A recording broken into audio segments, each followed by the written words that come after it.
ఈగోతో మనం క్రికెట్ మ్యాచ్లు గెలవలేము. అది గల్లీ క్రికెట్ అయినా, ఇంటర్నేషనల్ క్రికెట్ అయినా, ఐపీఎల్ అయినా. ఈ పాయింట్ బాగా గుర్తుపెట్టుకోండి. ఈగోతో మనం క్రికెట్ మ్యాచ్లు గెలవలేము. దీని గురించి క్లియర్గా మీకు ఎక్స్ప్లెయిన్ చేస్తాను. సో అసలు Chennai super Kings Punjab Kings మ్యాచ్లో చెన్నై సూపర్ కింగ్స్ ఈ మ్యాచ్ గెలిచి తీరాలి. పంజాబ్ కింగ్స్ గెలవడం చాలా కష్టం అనమాట. కొన్ని పాయింట్స్ మీకు చెప్తాను. అసలు వాళ్ళు గెలిచే మ్యాచే కాదబ్బా ఇది, చెన్నై సూపర్ కింగ్స్ మ్యాచ్ అయినా సరే ఓడిపోయింది. ప్రజెంట్ సిచ్యువేషన్ ఎలా ఉంది అంటే, చెన్నై సూపర్ కింగ్స్తో మ్యాచ్ పెట్టుకోండి, వాళ్ళ ముందు స్కోర్ 190 200 పెట్టండి, 2 పాయింట్లు కొట్టేయండి. అది ప్రజెంట్ ఉన్న సిచ్యువేషన్. సో మ్యాచ్ చూసాము అంటే చెన్నై సూపర్ కింగ్స్ మళ్ళీ ఓడిపోయిందనమాట. మళ్ళీ అని వాడాలి, ఎందుకంటే వరుసగా ఓడిపోతున్నారు. పంజాబ్ కింగ్స్ 219 రన్స్ చేసింది, 6 వికెట్స్ కోల్పోయి. చెన్నై సూపర్ కింగ్స్ 201 రన్స్ చేసింది, 5 వికెట్స్ కోల్పోయి. 18 రన్స్ తేడాతో పంజాబ్ కింగ్స్ విజయం సాధించింది. సో టాస్ గెలిచిన శ్రేయస్ అయ్యర్ చాలా తెలివిగా బ్యాటింగ్ ఎంచుకున్నాడు. అయితే ఏమైంది, వాళ్ళకు సాలిడ్ స్టార్ట్ అంటే ఫస్ట్ బాల్తోనే ప్రియాంష్ అనే 6 కొట్టాడు, కానీ అది 6 లాగే మిగిలిందనమాట. ఎందుకంటే వికెట్స్ పట్టా పడిపోయాయి. పేకమేటలాగా కూలిపోయింది పంజాబ్ కింగ్స్ టాప్ ఆర్డర్ మొత్తం. 80 రన్స్ అనుకుంటా 5 వికెట్స్ పడిపోయాయి. ఇంకేముంటుంది, 5 వికెట్స్ పడ్డాక ఏ టీం అయినా కోలుకుంటుందా? కానీ మన చెన్నై వాళ్ళు కోలుకునేలా చేశారనమాట. క్యాచెస్ వదిలిపెట్టారు, అంటే సింపుల్ క్యాచెస్, మరి కష్టమైన క్యాచ్లు కాదు, వదిలిపెట్టారు. ప్రియాంష్ అయ్యర్తో సెంచరీ చేయించారు. బట్ ప్రియాంష్ అయ్యర్ సెంచరీని తక్కువ అంచనా వేయకూడదు. అదేం కొట్టుర్రా బాబు, తన ఏజ్కి తను ఆడుతున్న టీం ఏంటి, ఆ టీంలో ఉన్న బౌలర్స్ అంటే ఎక్స్పీరియన్స్డ్ బౌలర్స్ ఉన్నారు. నూర్ అహ్మద్ వికెట్ టేకర్, రవిచంద్రన్ అశ్విన్, జడేజా, మతీషా పత్రానా, ఏం కొట్టాడు బాబు. క్యాచ్ వదిలిపెట్టడం అది చెన్నై సూపర్ కింగ్స్ వాళ్ళు తప్పనమాట. సో ఫెంటాస్టిక్ ఇన్నింగ్స్ ఆడాడు, అంటే 103 రన్స్ చేశాడు ఈరోజు మ్యాచ్లో ప్రియాంష్ ఆర్య. అది ఎలా అనిపించింది అంటే, మీకు మన వీడియో చూస్తే మీకు తెలిసే ఉంటుంది అనమాట. మనం చెప్పాము, చెన్నై స్కౌటింగ్ టీము ప్రియాంష్ ఆర్య పేరు చెప్తే వాళ్ళు కనీసం బిడ్డింగ్ కూడా చేయలేదని చెప్పారు అంటే ఆప్షన్లో. సో అదేమైనా గుర్తుకుందా, ఏం కోపంతో కొట్టాడో తెలియదు, కానీ వాంచి పడేశాడు పక్కాగా. సో ప్రియాంష్ ఆర్య వల్ల మాత్రమే ఈరోజు పంజాబ్ కింగ్స్ 200 స్కోర్ని దాటించింది. ఎందుకంటే వాళ్ళ స్కోర్స్ చూడండి ఒకసారి. Prabhsimran Singh 0, Shreyas Iyer 9, Marcus Stoinis 4, Nehal Wadhera 9, Maxwell 1. ఇది వాళ్ళ పరిస్థితి. తర్వాత శశాంక్ సింగ్ 52, మార్కో జెన్సన్ ఈరోజు సూపర్ బ్యాటింగ్ చేశాడు, 34 రన్స్. దీంతో వాళ్ళు ఒక మంచి స్కోర్, మంచిదని చెప్పకూడదు, చెన్నై సూపర్ కింగ్స్కి అది చాలా బ్రహ్మాండమైన స్కోర్ అనమాట. వాళ్ళ దిమ్మ తిరిగిపోయే స్కోర్ వాళ్ళ ముందు పెట్టారు. ఇక చెన్నై సూపర్ కింగ్స్ బ్యాటింగ్ వచ్చిందనమాట. సో ఇక్కడే ఈగో మ్యాటర్ ఎక్స్ప్లెయిన్ చేస్తాను.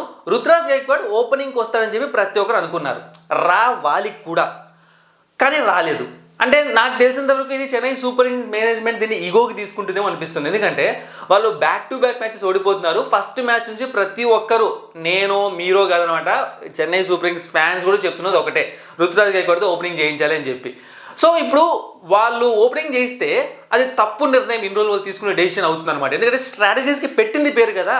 సో వాళ్ళు ఏదో బ్యాక్ స్టెప్ వేస్తాం అనుకుంటారేమో తెలియదు, కానీ రుతురాజ్ గైక్వాడ్ని మళ్ళీ వన్డోనే పంపించారనమాట. అంటే నాకు అర్థం కాని విషయం ఏంటంటే, ఎందుకు పంపిస్తున్నారు, మెయిన్ రీజన్ ఏంటి? రుతురాజ్ గైక్వాడ్ వన్డోన్ స్పెషలిస్ట్ ఏమన్నా కాదు. రచిన్ రవీంద్ర ఏమన్నా ఓపెనింగ్ చేస్తాడా వాళ్ళ ఇంటర్నేషనల్ ఫార్మాట్లో ప్రతి మ్యాచ్లో? కాదు కదా. తను కొన్నిసార్లు డిఫరెంట్ పొజిషన్స్లో బ్యాటింగ్ చేస్తూ ఉంటాడు, తనకు ఎక్స్పీరియన్స్ ఉంది. ఎందుకు లేదు, ఫెయిల్ వచ్చాడు ఈరోజు, మళ్ళీ ఫెయిల్ అయ్యాడు అనమాట. అయితే ఈరోజు పవర్ ప్లేలో ఒక మంచి స్కోర్ అయితే వచ్చింది చెన్నై సూపర్ కింగ్స్కి. అది మాత్రం వాళ్ళకు ఒక గుడ్ సైన్ అని చెప్పొచ్చు. సో రచిన్ రవీంద్ర 36 రన్స్ చేసి అవుట్ అయ్యాడు 23 బాల్స్లో. డెవాన్ కాన్వే 69 రన్స్ రెడైడ్ అవుట్ అయ్యాడు అనమాట. అయితే ఈరోజు డెవాన్ కాన్వే ఇన్నింగ్స్ చూసి చాలామంది దుమ్ము దులిపేశాడు, ఫామ్లో అనుకుంటున్నారేమో. నో, తను ఫామ్లో లేడు. 69 రన్స్ కొట్టినా సరే నేను క్లియర్గా చెప్తున్నా, తను ఫామ్లో లేడు.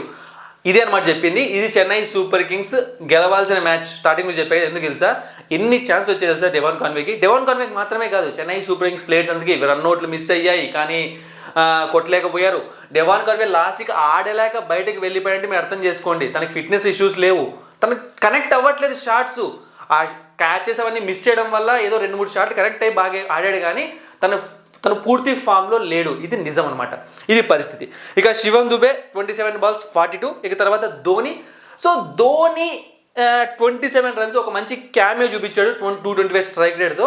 అయితే ధోని మ్యాచెస్ని ఫినిష్ చేస్తాడు అన్న అపోహని మీరు పక్కకు పెట్టండి. ఎందుకు చెప్తున్నాను అంటే, తను పాత ధోని కాదు, చాలాసార్లు చెప్పేసాను, తను పాత ధోని కాదు.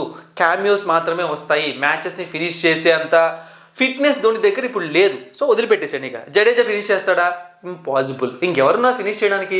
సో అందుకే వాళ్ళ ముందర 200 స్కోర్ పెట్టాము అంటే మ్యాచ్ అయిపోతుంది. ఇది పరిస్థితి అనమాట. బేసిక్గా ఈ మ్యాచ్లో కూడా బౌలర్స్ చేసేది ఏమీ లేదనమాట. ఎందుకంటే చెన్నై సూపర్ కింగ్స్ బౌలర్స్ విషయానికి వచ్చామంటే పూర్తిగా తేలిపోయారు ఈరోజు. అంటే బేసిక్గా అన్ని మ్యాచ్ల్లో ఇప్పటివరకు బౌలింగ్ డిపార్ట్మెంట్ స్ట్రాంగ్గా ఉండింది. ఖలీల్ అహ్మద్ 2 వికెట్స్, ముఖేష్ చౌదరి 1 వికెట్ తీసుకున్నాడు, అశ్విన్ 48 రన్స్ ఇచ్చాడనమాట, 2 వికెట్స్. జడేజా ఏం తీసుకోలేదు, నూర్ అహ్మద్ 1 వికెట్. ఇది పరిస్థితి. మతీషా పత్రానా 52 రన్స్ ఇచ్చాడు ఈరోజు మ్యాచ్లో. ఇక పంజాబ్ కింగ్స్ బౌలింగ్ విషయానికి వచ్చాము అంటే బేసిక్గా వీళ్ళు వికెట్స్ ఏం పెద్దగా తీసుకోలేదు, కానీ గేమ్ని వాళ్ళ కంట్రోల్కి తెచ్చుకున్నారనమాట. So Lockie Ferguson 2 wickets, Glenn Maxwell 1 wicket, ఎస్టాకర్ 1 వికెట్. సో ఇదే అనమాట చెన్నై పంజాబ్ కింగ్స్ మ్యాచ్కు సంబంధించిన రివ్యూ. ఇప్పుడు మనం first match Lucknow super Giants and Kolkata night riders KKR versus Lucknow super Giants match విషయానికి వద్దాం అనమాట. సో పరుగుల ప్రవాహం బేసిక్గా ఈరోజు 2 మ్యాచ్ల్లో కూడా పరుగుల ప్రవాహమే, అయితే ఫస్ట్ మ్యాచ్ మాత్రం దానికి మించి జరిగిందనమాట. So Lucknow super Giants 238 runs చేసింది, 3 వికెట్స్ కోల్పోయి. కేకేఆర్ 234 రన్స్, 7 వికెట్స్ కోల్పోయింది. జస్ట్ 4 రన్స్ తేడాతో మ్యాచ్ గెలిచిందనమాట. ఒక థ్రిల్లింగ్ కాంటెస్ట్ జరిగింది. బేసిక్గా కేకేఆర్ ఆడుతూ పాడుతూ గెలవాల్సిన మ్యాచ్ ఇది, కానీ గెలవలేకపోయారు. సో ఫస్ట్ మనం ఎల్ఎస్జి బ్యాటింగ్ గురించి మాట్లాడాము అంటే కేకేఆర్ టాస్ గెలిచింది, సో వాళ్ళకు బ్యాటింగ్ ఇచ్చిందనమాట. వీళ్ళు చేసింగ్ తీసుకున్నారు. ఎడెన్ మార్క్రమ్ ఈరోజు కూడా మంచి నాక్ ఆడాడు, 47 రన్స్. అయితే మిచెల్ మార్ష్ మళ్ళీ ఈరోజు 50. ప్రైమ్ స్క్వేర్ ఫామ్లో ఉన్నాడు, అద్భుతంగా ఆడుతున్నాడు అనమాట. 81 రన్స్ చేశాడు 48 బాల్స్లో. పిచ్చ కొట్టాడు. పవర్ ప్లేలో కొంచెం స్లోగా కనిపించినా సరే పవర్ ప్లే అయిపోయాక స్పీడ్ పెంచాడు తను బేసిక్గా. సో ఇక తను అవుట్ అయ్యాక రసెల్ బౌలింగ్లో పురాణ్ ఏంట్రా బాబా కొట్టడం ఏంద్ర, అసలు వాళ్ళు బౌలర్ అనుకున్నావా లేకుంటే ఇంకేమన్నా అనుకున్నావా? సో 36 బాల్స్లో 87 రన్స్ అనమాట, 241 స్ట్రైక్ రేట్తో బ్యాటింగ్ చేశాడు. అంటే అసలు స్కోర్ని ఎక్స్పెక్ట్ చేశారు ప్రతి ఒక్కరు, 200 220 వస్తుందని చెప్పి. అంటే ఆ రన్ రేట్ని ఎక్కడ తగ్గకుండా తీసుకుని వెళ్ళాడు అనమాట పురాణు.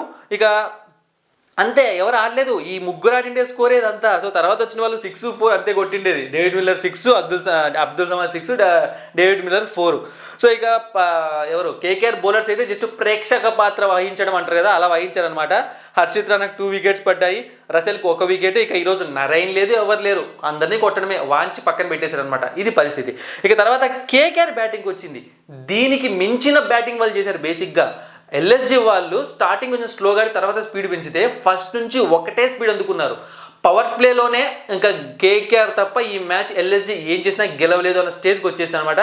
సునీల్ నరేన్ ఈరోజు మంచి క్యామియో మనం వీడియోలో చెప్పాం, సునీల్ నరేన్ ఆడతాడని చెప్పి. 13 బాల్స్లో 30 రన్స్, క్వింటన్ డికాక్ మళ్ళీ ఫెయిల్ అయ్యాడు. అయితే అజింక్య రహానే అంటే age is just a number అని చాలాసార్లు మనం వాడుతూ ఉంటాం కదా, అజింక్య రహానేకి అది కూడా వర్తిస్తుందేమో. చెన్నై సూపర్ కింగ్స్ వదిలిపెట్టడము, కేకేఆర్ టీంకి రావడము, కెప్టెన్ అవ్వడము, దుమ్ము దులపడము. 35 బాల్స్లో 61 రన్స్, వెంకటేష్ అయ్యర్ 29 బాల్స్లో 45. ఇక్కడ తప్పు చేసింది కేకేఆర్. ఆ తప్పు ఏంటి అంటే రమన్దీప్ని బ్యాటింగ్ పంపించడము, రఘువంశీని బ్యాటింగ్ పంపించడము, రింకు సింగ్ని కాకుండా. అంటే వీళ్ళు left hand right hand combination pitch అని ఆలోచించినట్టున్నారు, వర్కౌట్ కాలేదు. సో కొంచెం త్వరగా రింకు సింగ్ని పంపించాల్సింది. ఇక రసెల్ వచ్చాడు, ఏమాత్రం ఆడలేదు, 7 రన్స్. ఇక లాస్ట్లో హర్షిత్ రాణా చేసిన ఒక వరెస్ట్ పని వల్ల, అంటే ఓకే బ్యాటింగ్ వచ్చిండొచ్చు హర్షిత్ రాణాకు, కానీ రింకు సింగ్ కన్నా గొప్ప బ్యాట్స్మెన్ కాదు కదా, ఎందుకు స్ట్రైక్ తీసుకోవడం ఎందుకు, బాల్స్ని వేస్ట్ చేయడం ఎందుకు? ఎందుకంటే లాస్ట్లో ప్రతి ఒక్క బాల్ ఇంపార్టెంట్, బ్యాట్స్మెన్కి మెయిన్ బ్యాట్స్మెన్కి స్ట్రైక్ ఇవ్వాలి.